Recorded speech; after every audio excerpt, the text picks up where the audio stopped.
Are you wanting to create a highly prosperous photography business doing what you love? Or maybe you have a great business already and want to up your game?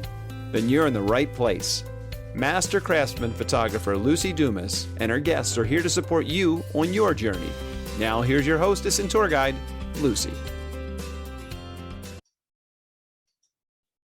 Photography is the only language that can be understood anywhere in the world. And that is a quote by Bruno Barbie.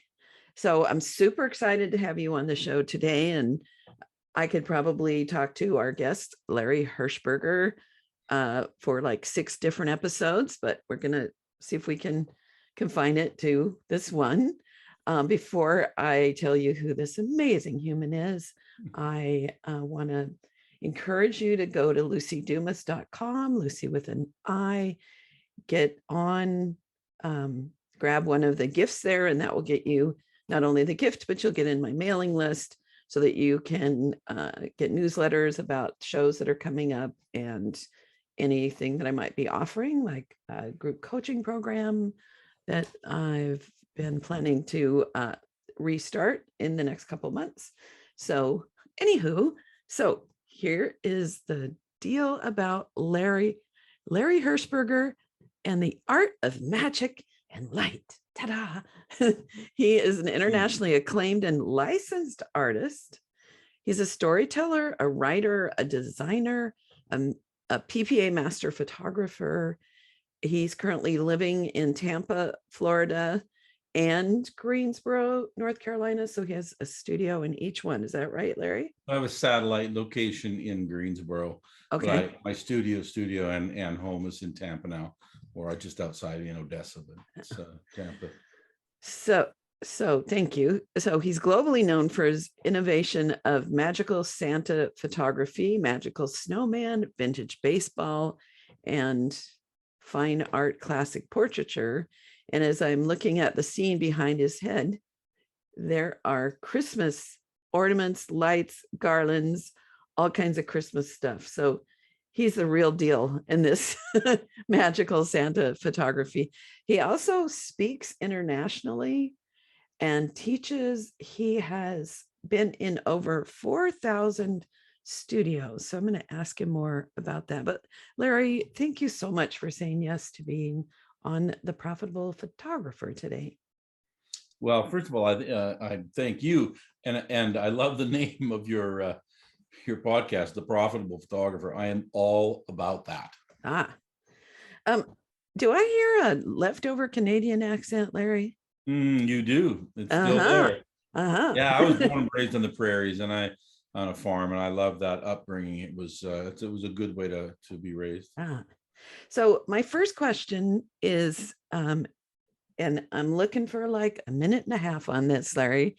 How did you get started in photography, or what was your, what was that?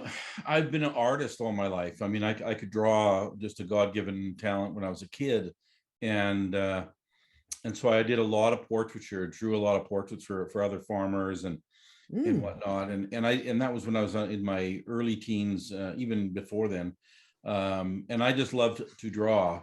I did a lot of drawing in high school as well, and I loved the portrait side of things. So when I advanced after college, I strangely I ended up in the auto body industry, and we had custom. Sorry to interrupt, but that's like the most common way people get in photography, right? Is working in the auto body industry. Well, in a way though, because it was a custom shop where I was doing freehand murals on vans and motorcycles and bikes and everything. So I still was an artist, right? That was a way that I could do my art, right? And I started the company when I was 20. Well, about 7 years later, I realized how dirty and filthy that industry is. And it just wasn't what I wanted to do going forward. So I opened up a photography studio and began my journey into teaching myself how to do photography, and opened up a studio, and away I went, and quickly realized that I wanted to have these big, beautiful studio sets. So I started making them, and I didn't think anything different of that. That's an upbringing of a farm boy. When you need something, you build it. Right? You just make it. It doesn't matter what it is. I don't care if you're welding, you're doing framing or cabinetry or shingling. I don't care what it is. I mean, your life growing up at a farm is that when something needs to be built, you build it. So I just went ahead and built these big sets. And I remember there was a photographer at the time nearby named Klaus Bone, and Klaus saw my sets, and he said, and Klaus was very well respected in the industry, been a photographer for many, many, many years. And he said, you know what, you've got an idea here that I think everybody's going to want around the world. Wow. So I started doing sets and backgrounds for other people, other photographers. Well, over the period of the next 20 years, that's what I ended up doing. Oh. And I ended up creating studio sets and backgrounds for clients in over 50 countries. And, you know, that was when you start going to all the different PPA and PPOC and WPPI and all the different shows, and back in the day, boy, there was a show every week. I mean, there were state shows, there was regional shows, it was everywhere. And well attended. Well, very well attended, huge shows. But I was the guy that the speaker said, can you please provide a set for me or a background for me in my lecture? So I went to probably more lectures than anyone. Now, after I set up the set, I didn't just tune out, I tuned in. So I learned, and I became very good friends with some fine photographers, one being, you know, Don Blair and the Simones and Darton Drake, and, you know, some of the people that I so highly admired in their knowledge and their talent. And they shared so much knowledge with me that I understood lighting and I understood composition. And now add that to my painting skills and my drawing skills and the studying I had done on old masters. And you suddenly have this knowledge pool that's huge. Now, in that time frame, I had also gone to over 4,000 studios. Now, that's a lot. Yeah. But I, for years and years and years, drove through all of America and all of Canada, every state, every province, except for Alaska, Newfoundland, and Hawaii. So quick question. All the rest of them. So at this point, you didn't have your own studio that was up and running doing. I closed it. Okay. I closed it because I couldn't do both. There's not enough of me, right? Okay. So I closed the studio to do this. But what I realized was the world of photography at that time, now this would be going back to say 1990. At that time, the world of photography in North America was canvas, curtains, carpet, old chair. Yeah. Right? That was it. Yeah. Yeah. I mean, that was it. Few different old chairs, a few different small props. And I was like, that's not what I want for my studio. Right? Now, that all evolved. Years later, that company was hit with a perfect storm and I lost that company. When I then decided to, okay, I've got this deep well of knowledge. I need to open up my studio and do my photography my way. When Photoshop came to life, I jumped on it immediately. Matter of fact, any software. So hold on. This is a quick leap from it is from the early 90s, which so for me, Larry, that the drapes, the curtains, the painted, I remember that as well. And then in my world, the high key showed up with the white backgrounds, white chairs, white everything. And that's what was the higher end, because it was different, because places like Olin Mills was doing the old master look.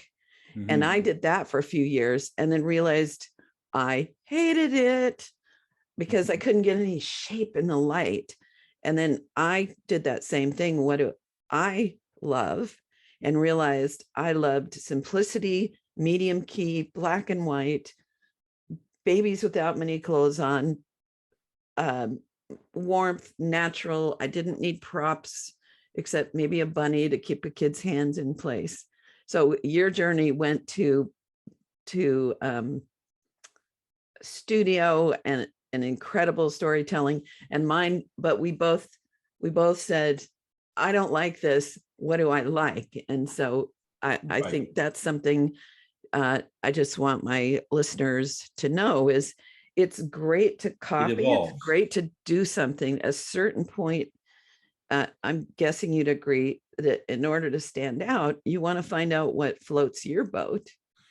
Well, I and think do you that start well. to distinguish yourself and develop your own brand. Yes. Right. So that's the other thing I'll make sure your listeners understand is that, I mean, I'm all about branding.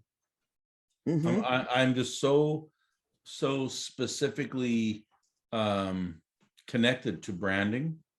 I think that developing your style and your brand and understanding that from a business and marketing standpoint is extremely important. Yes. I don't want to be a starving artist. I don't think that, just the artist be all and end all. Listen, my art is important to me. I will say that.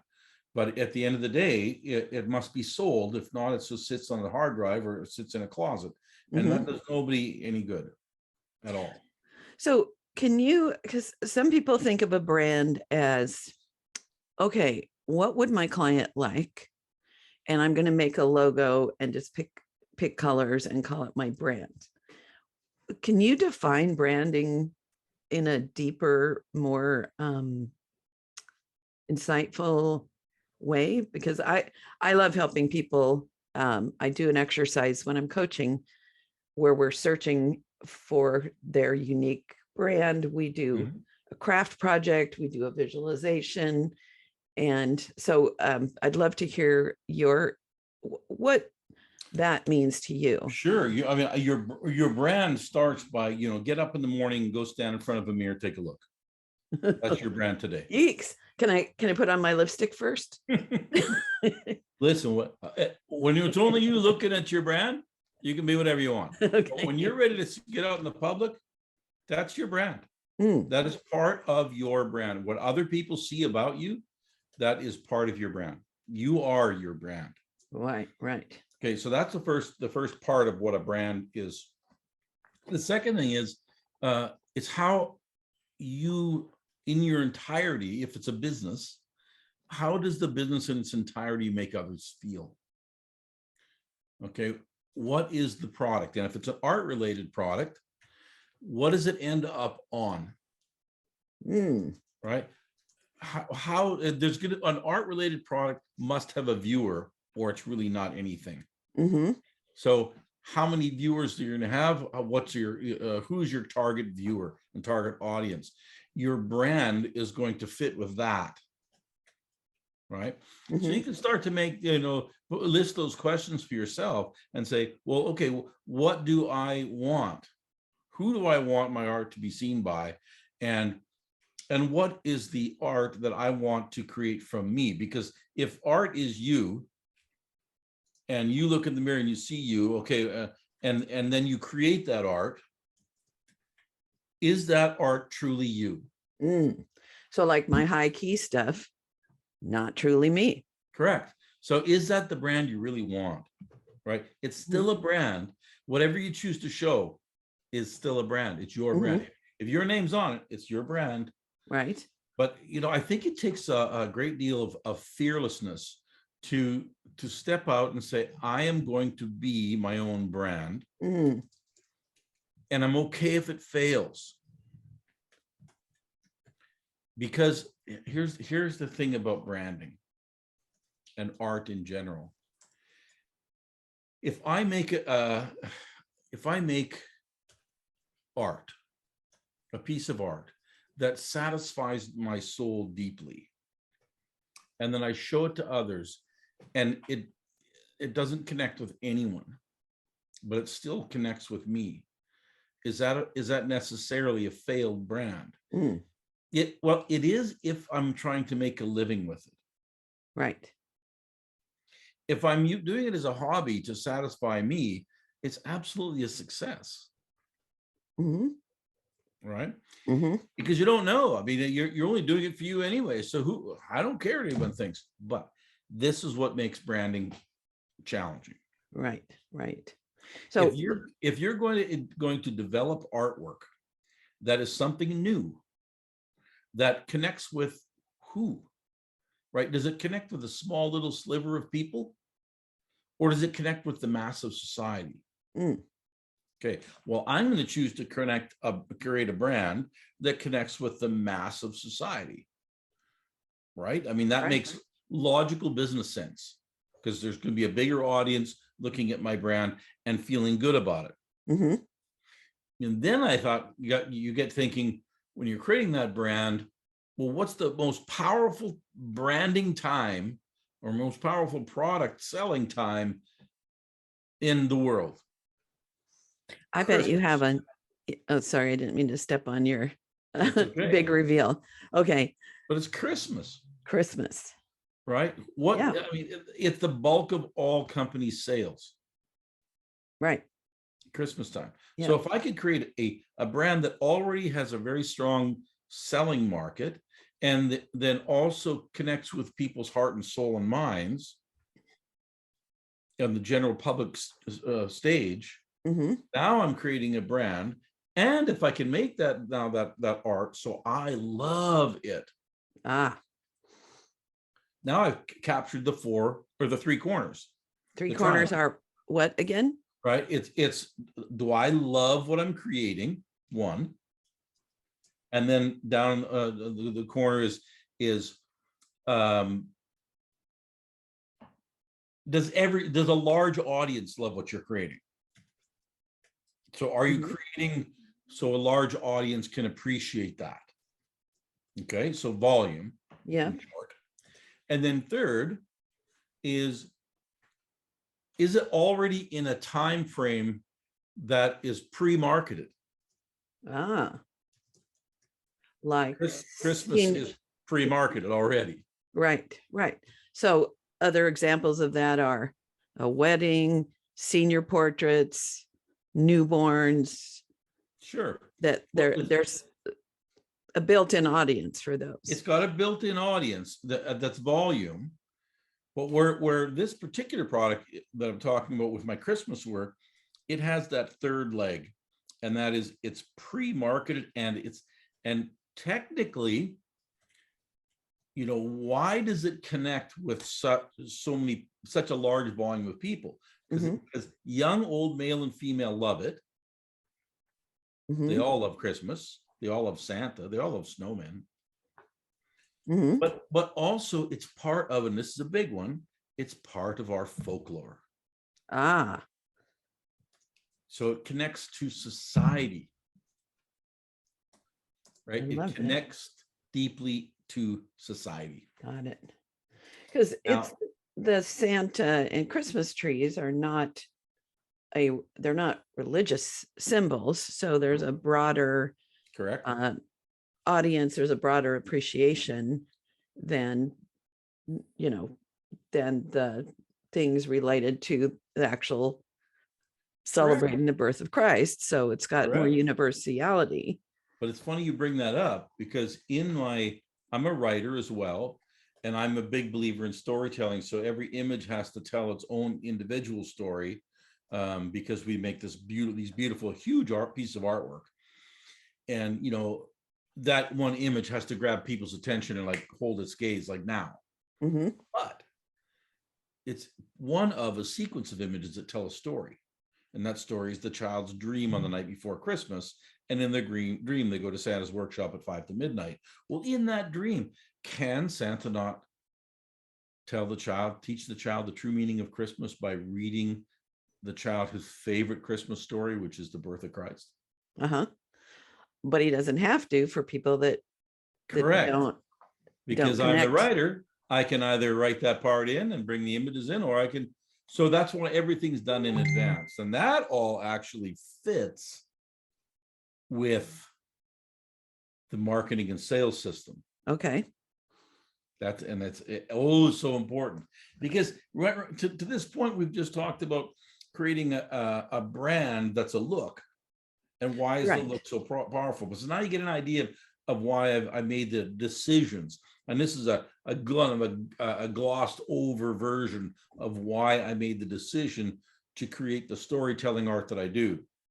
Mm-hmm. You know, even with the snowman. I mean, if it snows outside, tell me a child that doesn't go outside and want to build a snowman. Yes. What about mom and dad? They want to build a Well, snowman. in San Diego, there's lots of children that don't go out and build snowmen, but coming from Canada, you may not know that.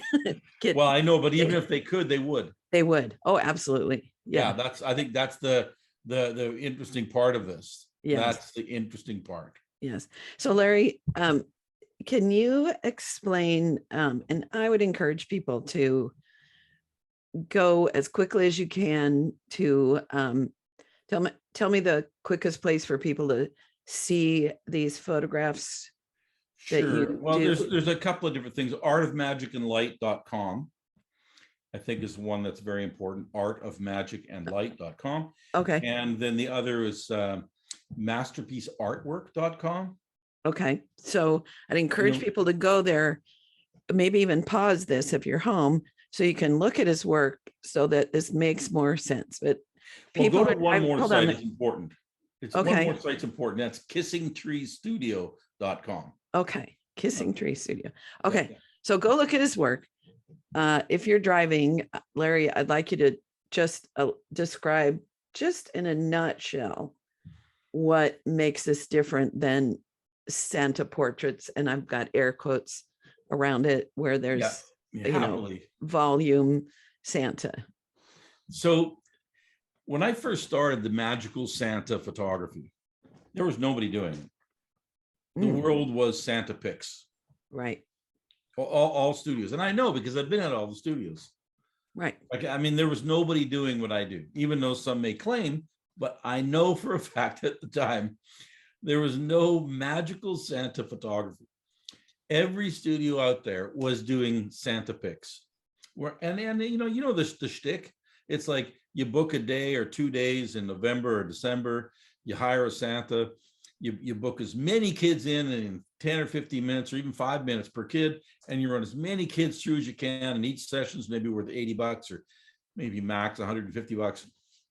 But you just run as many as you can through. You get a few 5x7s with each one, and they go through. And then, it's like the kid comes in out of the lineup, and it's like, okay, you're next, Johnny. Come on in, hop up on my knee.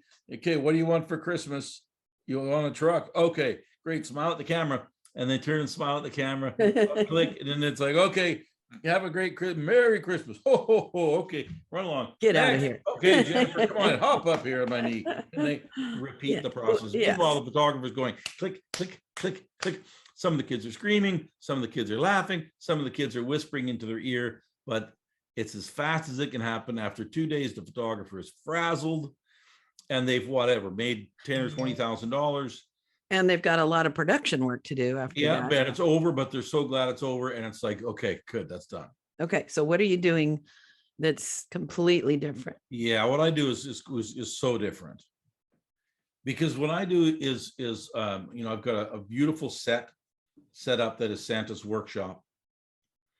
And I've got strategic lighting in place to allow for a dual main setup so that children and Santa could come in and interact.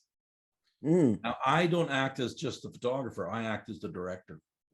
And so it's really a play. And I need to direct these children. Now, Santa already knows the play. I mean, I've written the play. He already knows it. He knows when he needs to talk, when he doesn't need to talk. And he's always watching and listening for my cues. The bulk of the communication with the child happens between me and the child, not Santa. Okay. Which is very unusual because I act as my own inner child. So when the parents and the kids show up, I tell the children the most amazing, magical story out in the hallway or in another room. And this amazing story. And I get their attention, and they follow me like a Pied Piper. So now when we get in and I bring the kids up to Santa, they don't sit close to Santa. They sit on the other side of a little tiny table, and there's the kids and there's Santa. They're already pre-positioned into perfect imperfection. So it's like set up into a scenario to make good things happen. Yeah. But the composition is already in place. Right. The lighting's already in place. There's no strobes going. It's all continuous light. Oh, wow. And now it's up to me to work the children in a way that is like a crescendo of sounds and conversation that brings them to that magical wonder of a child moment. Because I need to photograph not just a picture of kids with Santa. I need to photograph an iconic moment with Santa and children featuring appropriate matching expressions.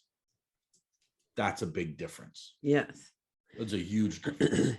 So how much time and what do you sell an individual Sure. parent? So the sessions, these sessions are an hour long each, and I actually allow an hour and a half each. So, you obviously you can't do too many in a day. It's a lot of work for a Santa. Santas are generally older, so they can only do so much, right? Right. So we do 5 sessions a day. But our sessions average between 6,500 and 7,000 a session. Whoa. To put that in perspective, we do a 3-day weekend. We start in July. In July we do 2 3-day weekends. That's 30 sessions. That's almost $250,000 in business. Wow. And what do they go home with for $6,500 on average? It depends. It depends, but they are going to go home with a piece of wall art framed. Mm-hmm. They're going to go home with a storybook, custom written storybook. Oh, Set the poetry. That'll literally be a children's storybook that'll just, the grandparents will love to read to their children. oh, Right, exactly. So you've said 2 important words in the last few minutes here. You've said wow, and you've said oh. uh-huh. Okay, those are key selling words. Yes. Yes. If And then the I'm third thing sold. is, the third thing is Christmas cards and gift products. Because what better gift to give to anybody? This is a gift you can't buy in a store. Right. You can't. So this is powerful, and it's meaningful, and the story is the story of the child's dream. I mean, it's on the night before Christmas. It's their very own night before Christmas storybook. I mean, and I take the artwork very seriously. So I supply the clothing, I supply everything. Because I am making a piece of artwork. Every one is an individual piece of art, and they'll be as good as the previous one. So as you go from page to page, each one will drop your jaw. Oh. And Yeah, then you I read can. the poetry, and it's like, wow. I can hear people all over the world thinking, Larry, can I fly in and get on your calendar for June? Because that is You'll be so surprised. beautiful. I have clients from right now from over 30 states. We have photographed, oh gosh, I can't even count how many photographers' children we've photographed. I bet. Yeah, from everywhere.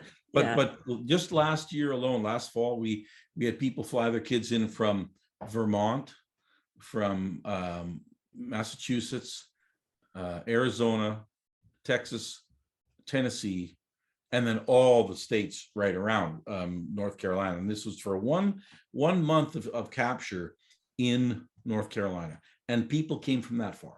Yeah. So this makes my heart really happy, because one of the things that when I'm coaching people and they're wanting to do Christmas minis because they've always done them, and trying to encourage them to not be spending prime time. Right. You had a term for it, the built-in audience. Yes. Spending that the way that you describe that. Even there are some people that manage to do Christmas events and maybe have a $500 to $700 sale per client.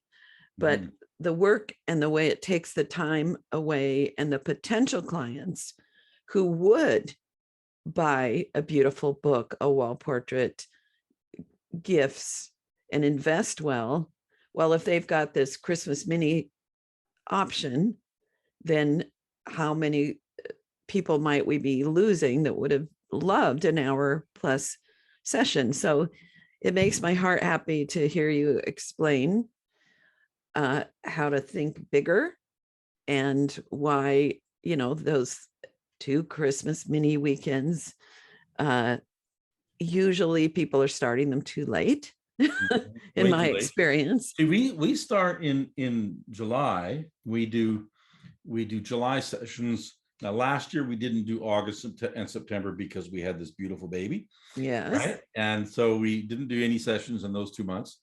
So we only worked sessions in July, October, November, and then one weekend right close to Christmas in December. But other than that, it was pretty much just 3 months. It was November, October, and July. Right. We did 50 sessions. But do the numbers. Yeah. That's at $6,800 per session. That's a chunk of change. That's a chunk of change. Now, this year, our strategy this year is to do 100 sessions. Now, and we'll do that in half a year. What do you do the other half a year? Well, the other half of the year, I do teach. I do mentorships. I do.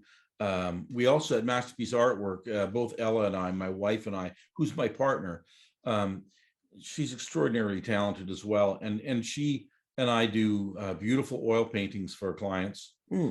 So we have a number of commissions on the go right now, early on in the year. Photographic paintings, or no, they are. They start as a photographic painting, but when they're finished, like when I say they start as a photograph, but the finished painting is 100% oil painting. Oh, okay. And because you're an artist and you're a yep, painter. And yep. But that's another whole podcast in itself, because it's like, what is a painting? Well, I could write a book on it. What is a painting? Like on oil painters, they don't own the term painting. They don't. Interesting. But what I can say is that paintings are paintings are paintings, and they are art, and they do have a value. And a lot has changed in this last little while when it comes to art. I mean, just look at NFTs, for example. So can explain an NFT. There might be people, and I'm sort of understanding it now, but I'm not a specialist in NFTs, but it is it's an inanimate object. I mean, it can be a photograph, it can be a moving like a little video. It can be a combination of the two, but it's not something that's actually physical. Right. You can own the rights to it, and you can then even take that and you could put it on a screen in your home if you wanted. But you're really just buying the non-physical product itself. Yeah. Art. Oh, it's a digital. It's a complete digital world thing. Okay. And you know what? It's accepted as art now. Right. Right. And people are selling it for a lot. It's not $200 for, we'll say 200 NFTs from somebody's baby, because that really is, and I haven't thought about it till this minute, but it's the digital product has value. We sell $30,000 paintings. We sell $50,000 paintings. It depends on the painting. It depends on the complexity and everything else that we're doing to it. But we also sell, $10,000 photographs. Right. So art's art. Art is art. Now let's get back to the business side. Yeah. Yes, please. Because the business side of it is about you as well.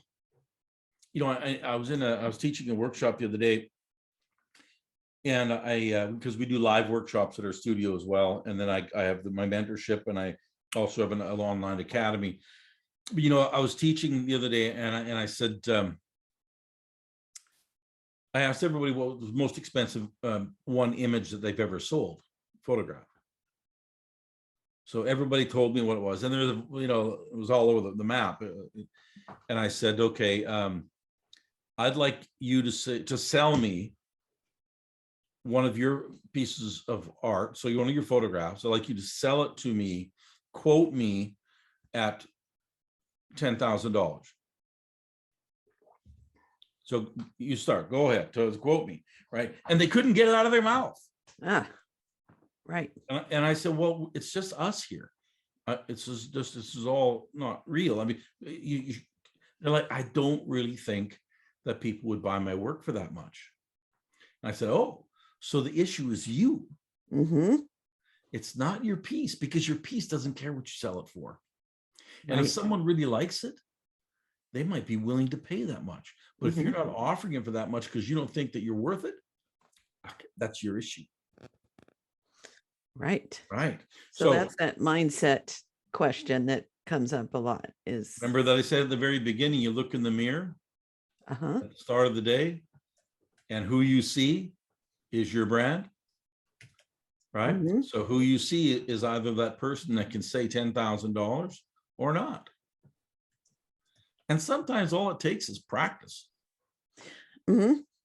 So one of the assignments, Larry, that I give my clients is to, now, some of them don't have any checks or checkbooks, but to find an old checkbook that's expired and have their spouse or their child or their neighbor write them a check for, whatever is beyond their comfort zone, hand it to them, have that person say thank you and hug, and it is so awkward for people, but it changes, that inner working. I also have people do a visualization of that same process of being in their studio, doing the sale, somebody, saying to somebody, well, that's 10,000.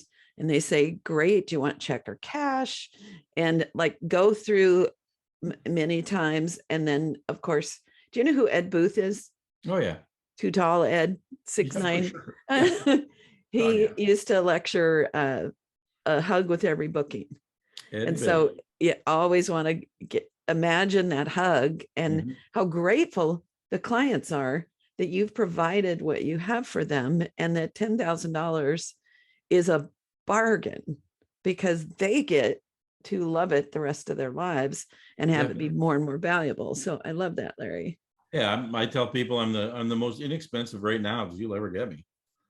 Oh, oh, that's good. I do. And I tell them that. I'm like, oh my goodness, I feel like I am literally giving my work away right now. Yeah. Yeah. Because I've got a lifetime into it. Right. I've got 40 years of doing artwork into what I do, 50 years really. Because I started doing artwork when I was about, 8 or 9. Yeah. Yeah. So, I've got a lot of years of artwork into what I do today. And I've done a ton of research. I've spent so much money on equipment and technology and studying, and the cost of a studio. Oh my gosh. Right. You're right. I should charge it double. Right. Right. Yeah. But I'm not going to, because I've already quoted you. Yeah. That's good. Right. So I have a question, because someone like me, who I am not a huge studio photographer, it's not my happiest place. I suppose if I had a bigger space and I had somebody doing the technology of it and making sure everything was set up right, so I could do the creative part, it would be so fun to jump in and have the kids show up and get to do that part. One of the reasons, like, I'm one of those actual true natural light photographers, right, as is appropriate, where I love to go outside and I love to find good light with beautiful backgrounds. Yeah, and you can. So somebody like me who's not going to set up a holiday scene, how does what you're like bring some wisdom into translating? I don't even know my question, but I would, part of me would be like, oh, well, maybe this conversation isn't for me because I'm not going to do Christmas storytelling. Right. So well, I think speak to me about the outdoor photographer and like share your wisdom in that regard. Think that the creation of the product is you need to separate product creation from a sales, marketing, and merchandising system. So you've got to start with, well, what's the product that will sell to the masses during the Christmas season? Now, how you tell your story and utilizing the lights that you're already doing and the scenario you already have, well, that's really up to you, because that's part of your brand. Yeah. Right? So I can go outdoors, I can do what I want, but it's Christmas, with the anticipation Correct. that it But is more than that, okay. with the anticipation that the individual image is going to be Christmas, but that collectively it's going to tell a story. Okay. So what I was asking, I don't want to do Christmas, Oh, okay. but you have so much brilliance in this about branding, So selling, creating mindset. pick something other than Christmas then that the mass would like. Right. So Okay. let's narrow it down. Okay. I'm going to narrow it down. Okay. Instead of the mass, because the mass is male, female, young and old. Right. Let's narrow it down. Who's got the money to buy retail in America? Got it. Who? I'm asking you. Who's got the money? Yep. Who's got the spending power? Who's the specific who? Which people? Which people? Well, Grandmothers. yes. I realized that about 10 years ago, maybe a little bit longer. I was thinking, who's my absolute best clients right now? And it's grandmothers. So I started doing charity events that had older women in them. Yes. So it's grandmothers. Yes and yes. Grandmothers have the checkbook. Grandma's got the money. Yep. You see, they got the money and they're looking for that thing to spend it on that actually has purpose and meaning to them, because they don't want to blow their money. They don't have money because they've been blowing it. Grandmothers have another thing, and it's called wisdom. Whereas the younger mother, even if they're wise, they're choosing to spend their money on things like kids, education, clothes, mortgage. I mean, they're in a different spending zone in their mind and in their bank account. Mm-hmm. And grandmothers are at a different place. They're at a place where they've got their money. They're for the most part, they're set, and they're now going to spend money on who? The grandkids. Correct. You said kids first, but it's truly the grandkids. Grandkids. However, if their daughter calls them up and says, "Mom, I really love this photographer's blah, blah, blah. Would you get me that for Christmas?" Mm-hmm. Okay, now, even though the photography is quite different and not about Christmas, that could be her Christmas gift. Right. And you need to market it to her like that. I got it. So your product doesn't necessarily have to be Christmas, but it's got to be something that grandmothers and mothers will connect to. Right, right. That makes a grandmother do exactly what you did a little while ago when you went, wow. And then, oh. Right. So make that your, see, what I'm doing is I'm setting up a series of things that you need to have in your mix of your art, of your photography. Right. Now you then create your photography that can create the wow in one image by itself that tells that story. And at the same time, if you can do it in a sequence that tells a story, now you can put poetry to that, and maybe if you're not a poet, I mean, I'm blessed to be a writer, but if you're not a poet, it could be a couple of words per page, whatever it may be that makes it a story that's readable, that the grandmother can then read to the grandkids. Then you've got it. Nice. So however you want to set up your story, I know when I'm doing a family, for example, that has nothing to do with Christmas, I mean, I will photograph the family, but then I'll also have in my consultation, I'll have talked to each parent and got really deep insight into their children and what their characters are like. Mm-hmm. I want to know the characteristics of who the child is or children are. I want to know the things that connect them as a group, as kids, but I also want to know who they are individually. Right. That way I can do a few portraits of each individual child, do one of the kids, do one of the family, do one of the individual mother of the things that she loves, do one of the dad of the things he loves, and I've got a book. Right. So now I've got the wall portrait, which would be all of them, but I also have the book, Mm-hmm. which is their life storybook. Right. Right. Thank you So for I've that. still got the same two pillars, right? Right. And then Two if they're pillars. going to give Two pillars again are. well, there's three pillars, and the three pillars are the wall art, Uh-huh. the storybook, and the greeting cards and gift products. Yes. Right. Right? You add those together and price them properly, you can't not be over a $5,000 a sale. Right. Priced properly. Priced properly. Yeah. Okay, there's the other one. You know, you spend all this time putting this together, and you make a piece of artwork that is, I mean, the proper sized piece of artwork above a fireplace, on average, is a 40-inch on Right. the longest edge. Right. Framed. So if I'm going to sell a framed 40-inch canvas or metal, right? I mean, you better be up in that $3,000 range. And if you're not, you're underpriced.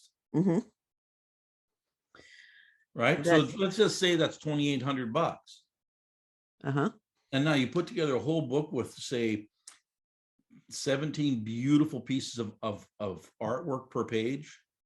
I mean, in one piece of art per spread. So you've got 17 spreads. That's 34 pages. And you've got this gorgeous book. Like, I mean, a one-of-a-kind book, Mm-hmm. all custom written. I mean, that is unbelievable. There's no place to go buy that. Right. Now that's got to be worth $3,000 too. Oh, easily. Easily. That sounds low for all that work. But I'll charge you more. Okay. You're so fun, Larry. I'm so glad I asked you to join me. So now you got $6,000, and we haven't even added the cards and gifts. Right. Right. I mean, people say, how on earth do you sell a $20,000 sale from a Santa session?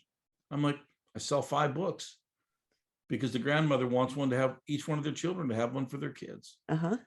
And there's 2 grandmas, and there's an auntie Absolutely. like me that wants one. And Yep. yeah. So we have these different purchasing aspects that people can do if they're buying multiples, Right. which then is an incentive for them to add on to their order. Mm-hmm. Right. So, you know, for me, when an order drops below $2,500, it's very, very disappointing. Yeah. It's just like, I feel like I failed. Mm. Because my system is set up to be at very least 5,500 Uh-huh. and up and higher. So, Larry, I love the story you're telling to this worldwide audience about the potentials. I in my initial little questions, I was going to ask you to encourage people who are feeling like in this shoot and burn world, it's impossible now to make a lot of money. And even like we have some colleagues who on their Facebook will moan about the fact that the industry has been ruined and you can't do it anymore. And I would like them to listen to this whole conversation because. But you know, a lot of those people, honestly, no matter how great a scenario you put in front of them, they still may not choose to agree. And there's a reason why. In fairness to them, there's a reason why. They were trained how to do the way they do 30 years ago. Right. And imagine doing that like that for 20 or 25 years. And which I've done. Yeah. Right. And it worked. Right. And it created a lifestyle for them, bought their house, put their kids in college. I mean, it worked. They were a trusted member of their community. And now the general public saying, we're not interested. Mm.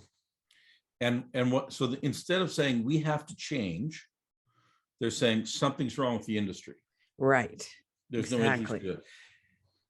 It's hard to teach an old dog new tricks. It really is. I get that.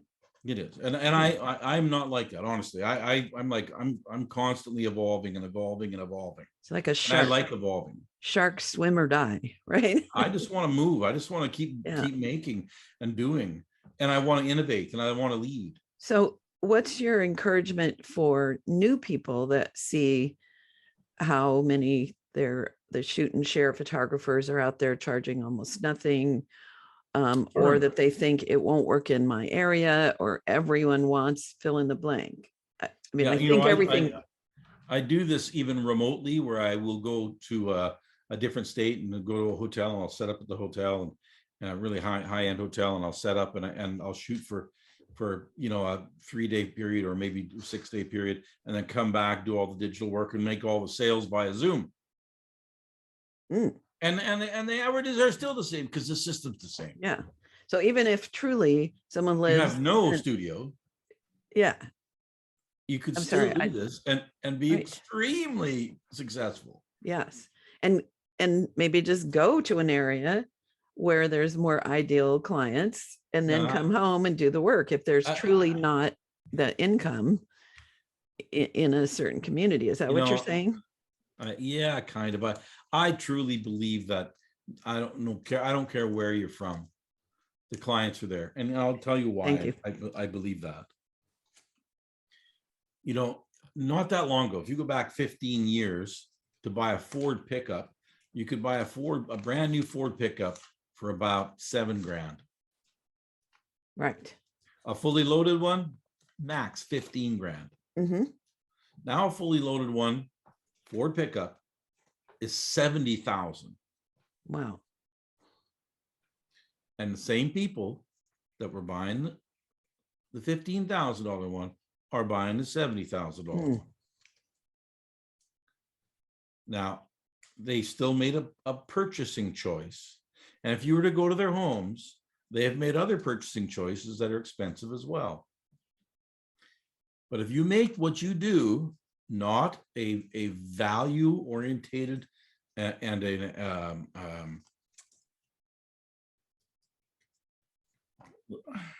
if you make what you do into something that is promoted as not being worth a lot, that's exactly the clientele you're going to get. And whether it's a client that can afford it or a client that cannot afford it, I mean, you'll get busy because your products are worth next to nothing, but you'll work really hard. You won't make anything. Right. And then you'll get bitter and negative. And we don't want that. Well, no. No. Like, why not make a different choice? Like, why not make a better product that makes more sense to the buyer, charge properly for it, and they may gripe and moan, and some of them are going to say nasty things to you and not buy anything. They will not be your client, but now you don't have to deal with them. Right. Yes. Go away. The reality is, I don't need to photograph 300, 500 people. I'm fine photographing 50. Right. Yeah. Right? Okay. I want my listeners to let that settle in for just a minute. You can make, was it $250,000? Yeah, it'd be more than that. If you're doing okay, but I just want people to, you can easily make $250,000 with 50 clients if you do everything Larry said and I say. put a proper system in place. Yeah. Put a proper system in place. Be fearless. Be a professional business person. Right? Sell a product like you mean it. Right? Don't, if somebody says, well, how much are one of those right there up on the wall? And don't have a product on your price list, your Whopper, for example, on your price list, but you don't show it in your studio. Right. It's like, even if I go on location, I make sure I'm bringing along a 60-inch framed image on an easel. And it's properly merchandised with a spotlight on it. I mean, it looks like $1 million. Well, at the very least, it looks like 4,000. Right. And I mean, why not? Right. Show who you really want to be. Like, just do it. I love this, Larry. I have tingles and chills. One of my I wrote this down when I was in my 20s. I love the book Illusions, Tales of a Reluctant Messiah by Richard Bach. Have you heard of it? No, I've not. Oh, it's a fable, basically, about a pilot who finds another pilot that happens to be the Messiah. And the Messiah teaches the pilot because he wants to retire. And so there's all these great quotes that I wrote down and have thought about for decades. And the one that comes to mind in this conversation is argue for your limitations and they're yours. So Right. I can't do it because X. Okay. If the more we convince ourselves something can't be done, it's true. So what I love about you saying, be fearless, be a professional, sell products like you mean it, that like that's the antidote to that kind of thinking that holds us back from the gifts that we have to give to the world, the lifestyle we want to live, the joy of creation, the freedom to do what we want, and the positivity. You're such a freaking light, Larry. Thanks. And I want to be a light for a lot of people. And that's why I teach. And, I've been taught by so many other photographers who are no longer with us that I really highly respect. Some of them taught me art, some of them taught me business. Mhm. I do want to share that with others. One of my favorite expressions that I use in my workshops, it's an expression called acknowledge and ignore. Ooh. A lot of people, a lot of studio owners, they struggle with the negatives. So, when they find a way to finally get that out of their mouth where they say, okay, it's $10,000 for that. And, that's a problem. I always tell people, oh my goodness, that's a 30 by 40. That's going to be perfect for that. And okay, we've got that written down here. And I don't even tell them the price. I just write it down because that's what's correct for them. If they ask me, I'm like, well, yeah, that's a $10,000 piece. It's perfect for that spot. I just go right back to perfect for that spot. But if they say, oh my goodness, that is so expensive.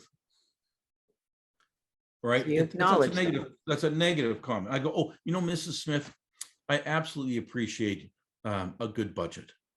Right. Now let's talk a little bit about where this is going to sit. So where it's going to hang in your home. I think you said it was going to be over the mantle, correct? Now, am I talking about price anymore? No. Right. And you didn't even feel it. Like Right. I acknowledged her by saying, hey, budgets are important. And I totally ignored her and went back and said, let's talk about where this is going to hang. But I did it in such a fun way and such a professional way that what was more important to me than the price was where it was going to hang. And now let's talk a bit about that and why that size is so important for that place. You see, and then after I'd done all of that, she's like, okay. Yeah, okay, I can swallow the 10,000 now. Yeah, because you're continuing to help them understand the value. Bingo, that's the word. Yeah. Value.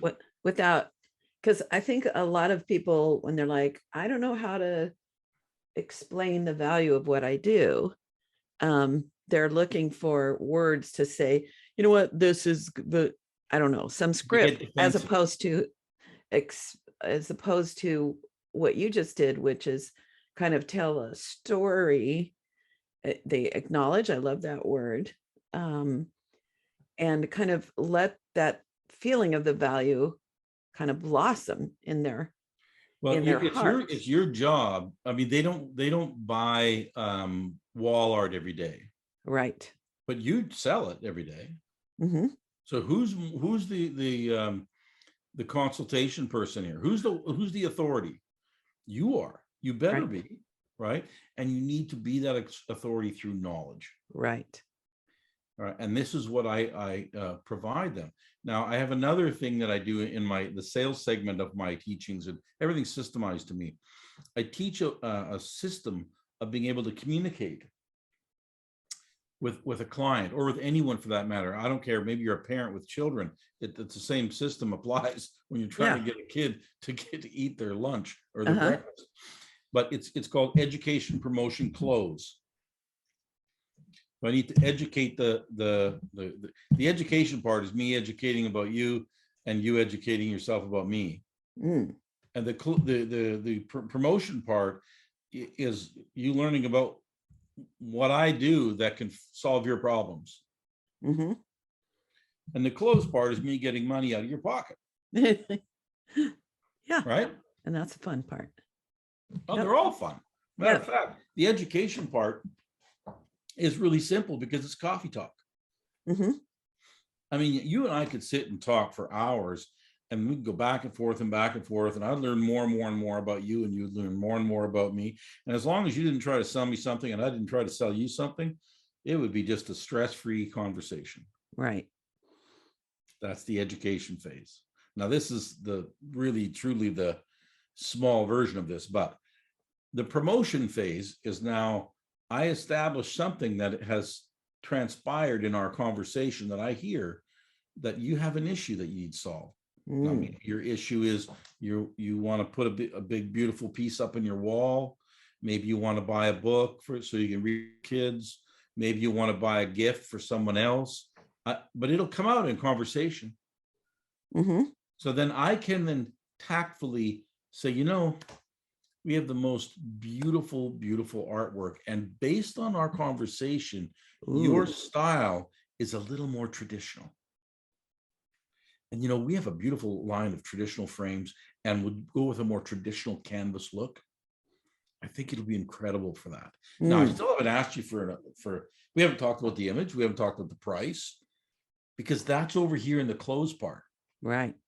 All we're doing is having a conversation. But now I have firmly stepped from education into promotion. Right? So now if you choose to embark upon that conversation of promotion, depending how long it goes, I can choose to step over into the close area and quote you a price and get that written down. But if you get a little bit upset or you get a little bit anxious and you start backing up, I can see you, right? If you start backing up, I can quickly choose to acknowledge and ignore. So I have a key line. That's important. Okay. It's not even a line, but I have a key thing to do. So if you back up at all, I'll acknowledge why you backed up. And I don't care whether it's price or maybe you got a new house being built and it's not built yet, or whatever the negative is. I'll acknowledge that. And the reason I say acknowledge is my father always taught me to understand chivalry, which is, being kind and respectful to others. So it's really the acknowledge part is being respectful to that person. So I acknowledge you. And then I go right to, let's talk a little bit about your home again. So it starts with that little line. Let's talk about. Let's talk about. I'm going to put that in quotes. It's important. Let's talk about. Because I take that and I step all the way back from close, all the way back over to education. And I'm talking about you again. I'm not talking about me. I'm not talking about the product. Let's talk about your fireplace a bit. Tell me about your fireplace. What is it made of? Is it bricks, stone? Is it wood? Oh, it's wood. What color is the wood that garnishes your fireplace? And how tall are your ceilings? Now, already, if you're listening to what I'm saying, you're not thinking about the price anymore. Right. In your mind, you're visualizing your fireplace, and we're going to talk about it because I said, let's talk about it. So that means that I'm releasing the pressure valve on you. Got it.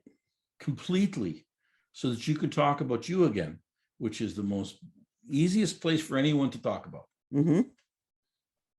And as we get going, and you tell me more details about your fireplace, I can say, yeah, and this is a great example, Mrs. Smith, of why we should go with that specific frame that I suggested and the canvas. What have I just done? Very, very easily stepped back into promotion.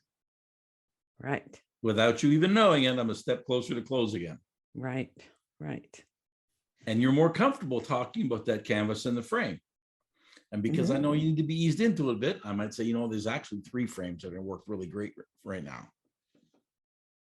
And then I can step into close again. And I can always step back and say, let's talk about this. And let's talk about that.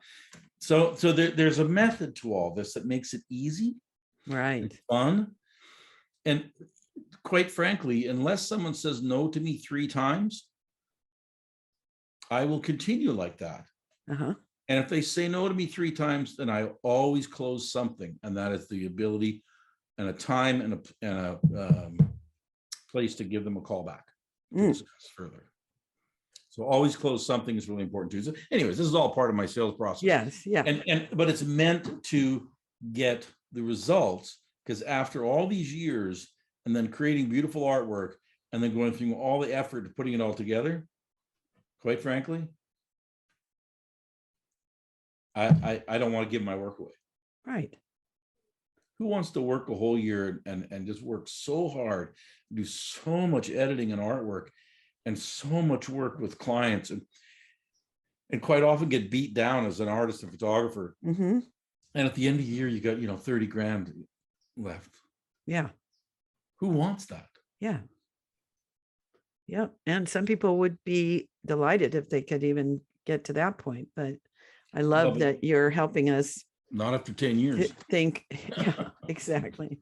Yeah, I do love it long enough. You're like, what a career. I know. So why not do it right from the start and go out there and make a lot of money? Right. And do the artwork that you specifically want for a specific target audience. Right. Yeah, what I love about what you just said, it fits with my core training, which is that we position ourselves as a trusted advisor, and everything, the education, promotion, close, creating that relationship where we can guide them to make what we know are really the best decisions for them. Because like you said, we've been doing this for a long time. We know the value. Yeah. As someone that's not as young as I used to be, I know the treasures that the photographs that I've had. Like I have a new little great grand nephew, and already he's a serious toddler. And those baby portraits I took of him and the wall portrait that I have is priceless to me. And he lives far away. And I needed somebody at the phase of like his 9-month-old to be the one to do the work, because I still haven't printed those. Right. I still can't pick. I need a trusted advisor.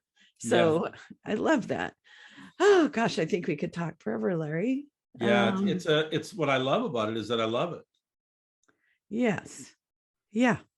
I mean, I'm so passionate about what I do. I'm passionate about every day that I live. Yes. So I want to segue, because we need to wrap up soon, but I know you have someone very special in your life that has changed you in terms of the value of certain photographs. So do you want to share a little bit about this special someone and how it changed your opinion on something? Well, I want to start by I'd like to thank my wife, Ella. My wife, Ella, not only is she a very good photographer, but she's also an extraordinary newborn photographer. And I really owe her an apology, because, you know, when we first started going together, I honestly didn't think that newborn photography was wall art acceptable. And like, I was like, well, I mean, you're really going to put a great big picture of a newborn up on the wall? Really? You know, and I just had never done it. And I always, you know, I saw some of these newborn images and some are really good, but I was like, I just can't see it fitting into the sales system. And thank God she still chose to marry me. You know, she's an incredible woman. What's her last name? Her last name? or her business name, Ella? It's Ella HERSBERGER. Okay. But before that, it was Ella Bednarik. Okay. So she's Ella's Polish, and I'm Canadian, and but we're both American citizens as well. But you know, we had Anna Rose, our child, Mm. and wow, did I change. Mm. Now I was a dad for the first time, and I had this precious child, and Ella photographed her in a newborn style, Mm-hmm. her own, and I just melted. Mm. I said, we got to put that in the wall. And she's like, oh, really? And I'm like, no, I'm so sorry. I made a mistake. I didn't know. I really didn't. I didn't know. Yeah. Yes. I didn't know. Yeah. We were talking earlier, and Yeah. Ken Whitmire, who I'm so sad that I didn't have a podcast before he passed, but he used to tell people that photographs of children and newborns, you can't sell wall portraits with those. And I'm like, I've been selling them for decades. That's what I've been. Yes, I do families. Yes, I do lots of other things, but there are, you know, zillions of wall portraits of babies and children that I've created. Yeah, I was so wrong on that. I was so wrong. Yeah. And I don't have a problem with admitting when I'm wrong. And then that's a good example. I was wrong. And I think that when you are incorrect, when you're wrong, I think you become a better person when you can realize you're wrong and you can stand up and apologize for it, and then move forward. Yes. Right. And I think Ella's very, she understood that I really did get it, because she could see it in my face. Yeah. I mean, this is my baby. This is my child. I mean, she melts me, that little girl. Yes. Does. And every day that goes by, yeah. And every day that goes by, that child is someone different. It happens so quickly in the first few years that the only way to be able to feel like you can pick her up again and smell that baby smile and hear those giggles is through portraits, and wall portraits are the best because absolutely more like they're there. So we were talking about books as well, and it's easy to make a baby book that, and I'm not talking about an album. I hate that word. I don't want to say hate because I don't hate, but I dislike the word album. We photographers quite often tend to create products and name them the names that are sold to them by a lab. Right. It's crazy. I mean, it's like just because you buy a product at a store doesn't mean you need to name it that same name to the general public. I mean, album is just such a photographer term. And so thus it's got the photographer stigma and it's got a photographer value, because the vast majority of photographers undervalue themselves. So we change it. So everything's a storybook. You know, they're children's storybooks, and it's a magical storybook that tells their life story at that age, and people identify with that. Yeah, I love it. I want to read a storybook to my kid. I don't want to read an album. Right. You listen to an album, you put it on a turntable with a needle and listen to an album. You lay on the floor and you listen to it 3 times all the way through. Right. That's what we used to do for people that are a little younger than us. So we're going to have to wrap it up. So I have 2 questions for you. And everyone stay tuned for my summary after I bid Larry a fond adieu. That's French Canadian too. Adieu. So first of all, I know that you have some wonderful products and you have an offer. Yes. So do you want me to explain it, or do you? I can tell everybody. I mean, I've got a new course. It's a magical snowman course. It comes complete with layers and PNG files that are all drag and drop, backgrounds, digital backgrounds.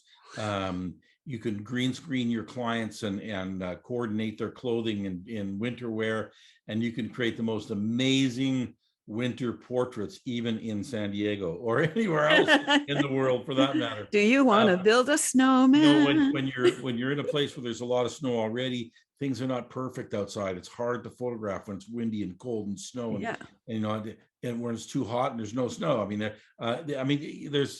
But in this world, it's all done digitally, so you can make anything. And I've got examples of that on the site. But we're going to give a $200 discount on that, which is a huge discount.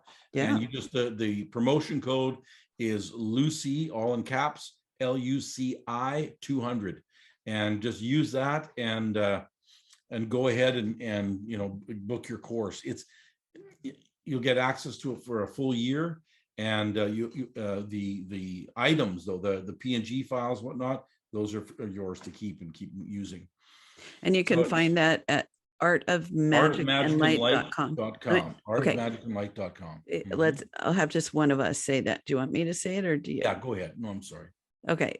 artofmagicandlight.com. And then you can click on the magical snowman course and follow along until you get to a possible discount. Am I right? Did I say that right?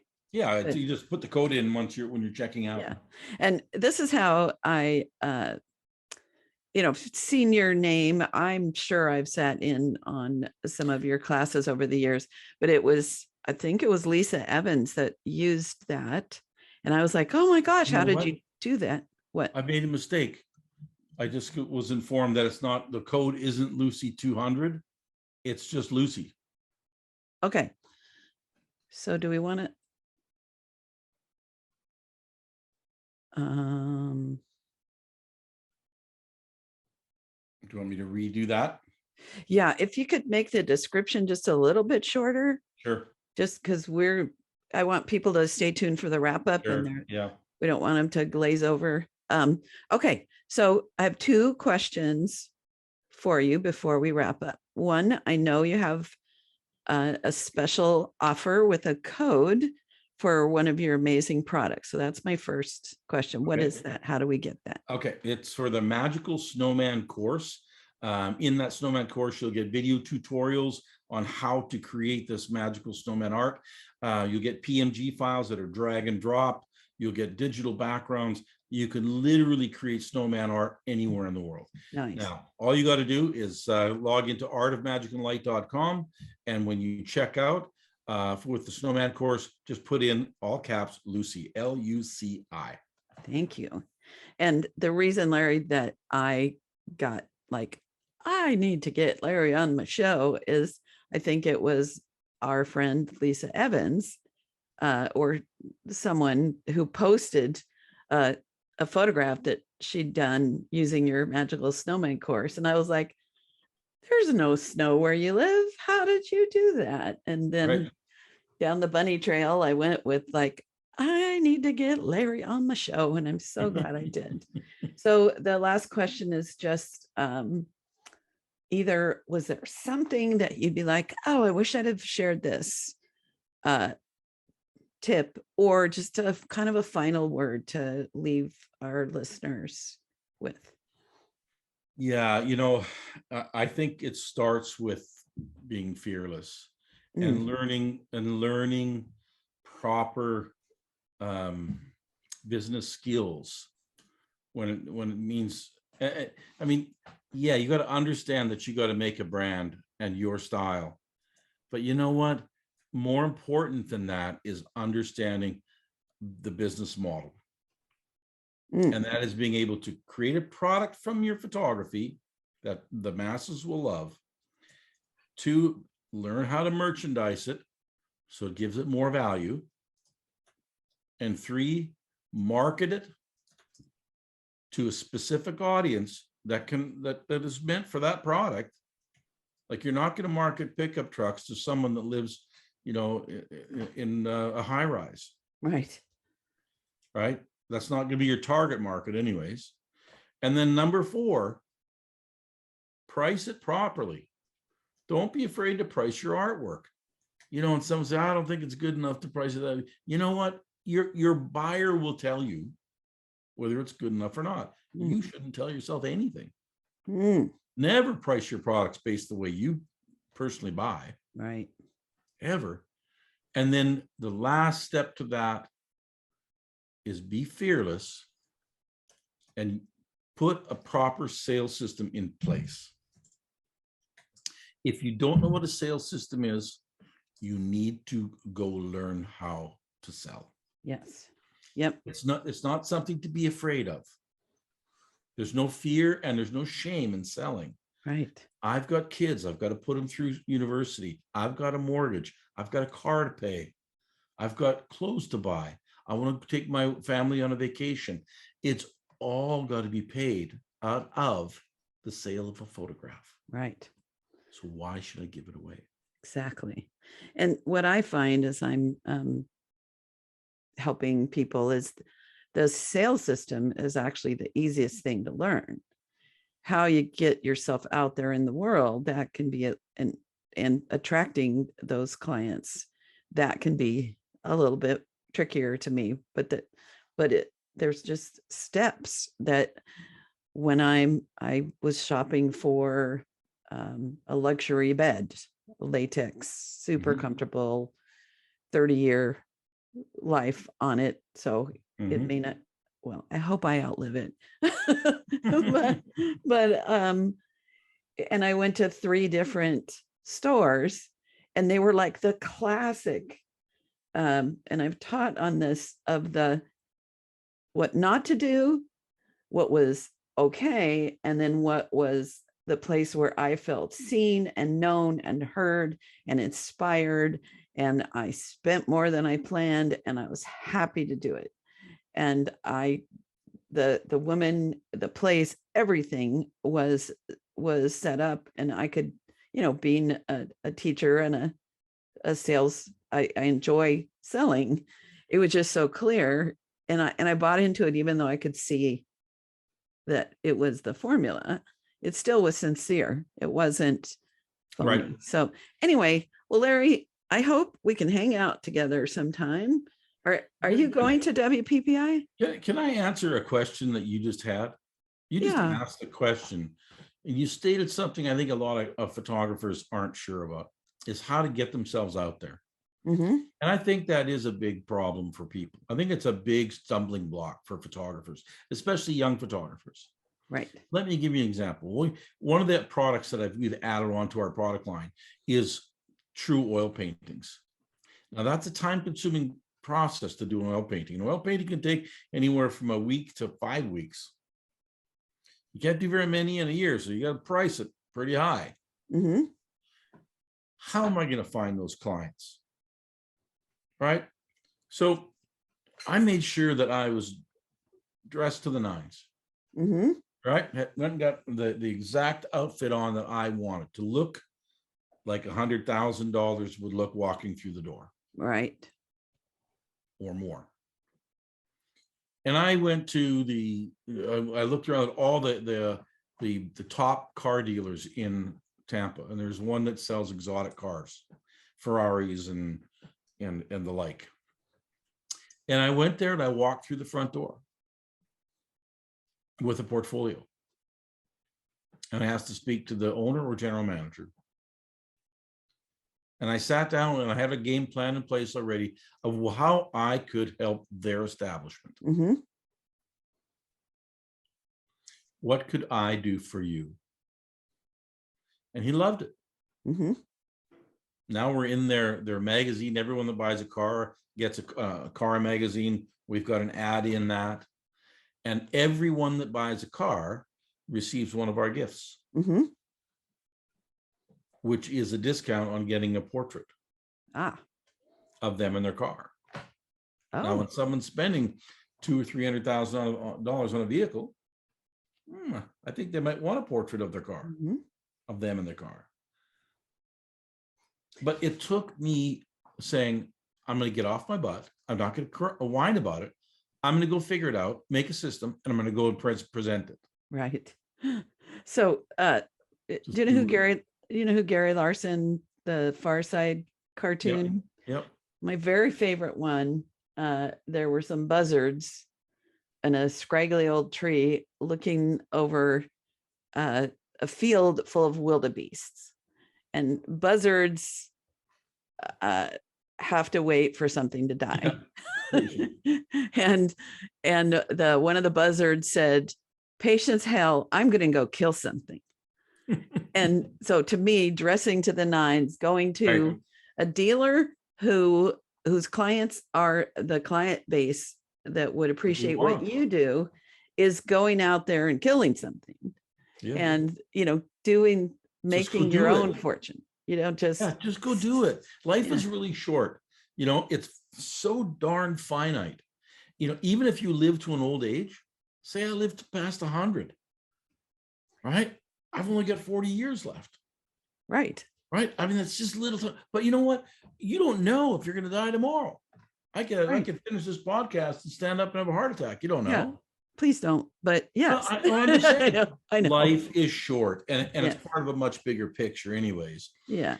But you've got this time here. Don't waste it. Yeah. Don't waste it.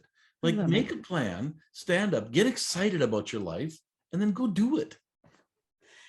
Larry, thank you so much. You have just energized me for the whole week. This is Monday, and you and I are so simpatico with our perspectives on this industry, and we're both out there encouraging people to think bigger, to I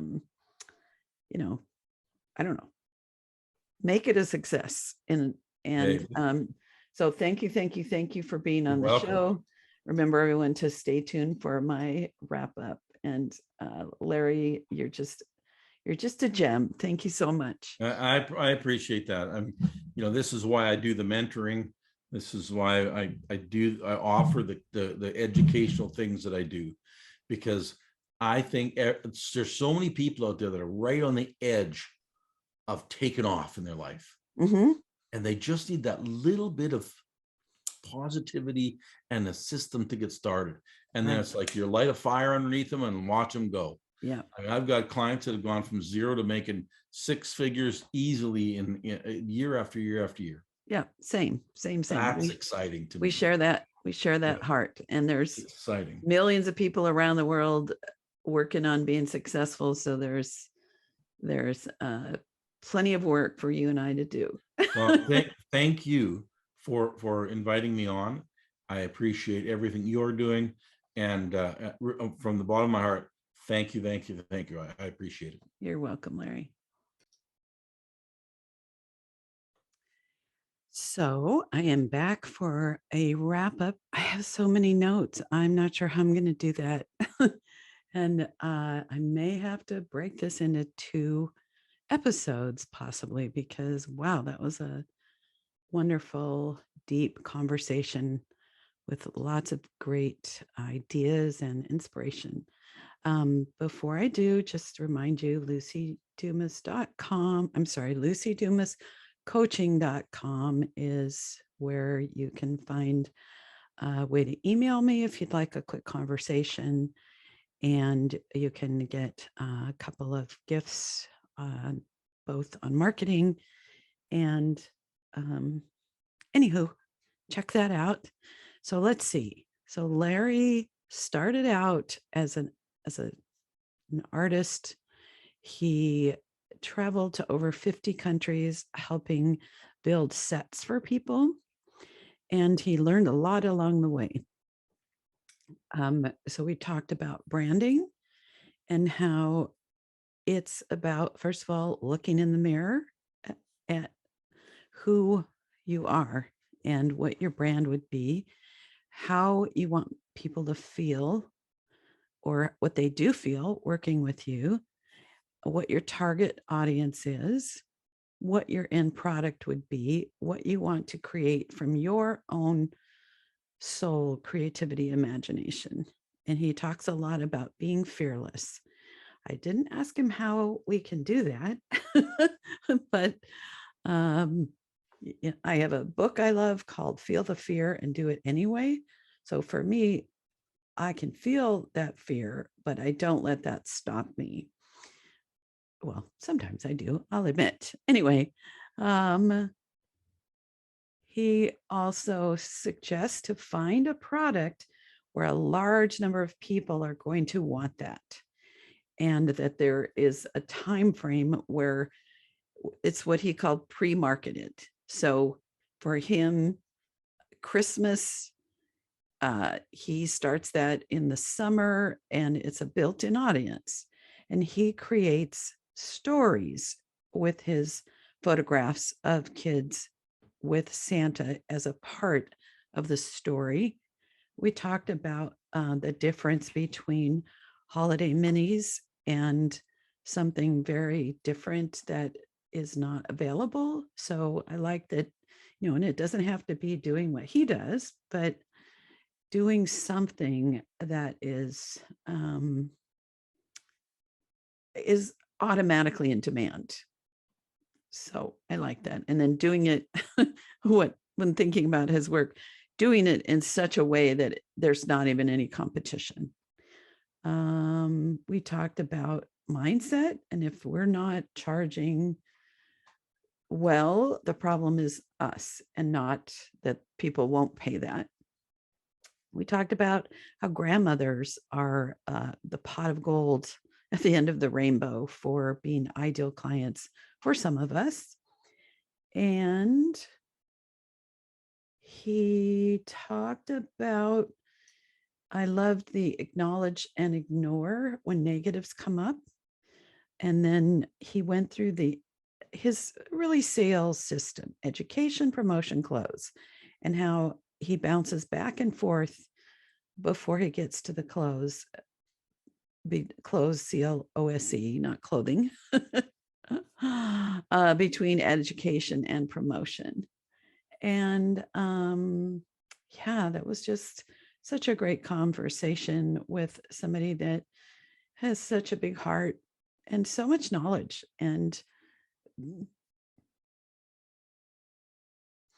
so much knowledge, and one more time, and so much knowledge and the ability to inspire. Like I'm feeling super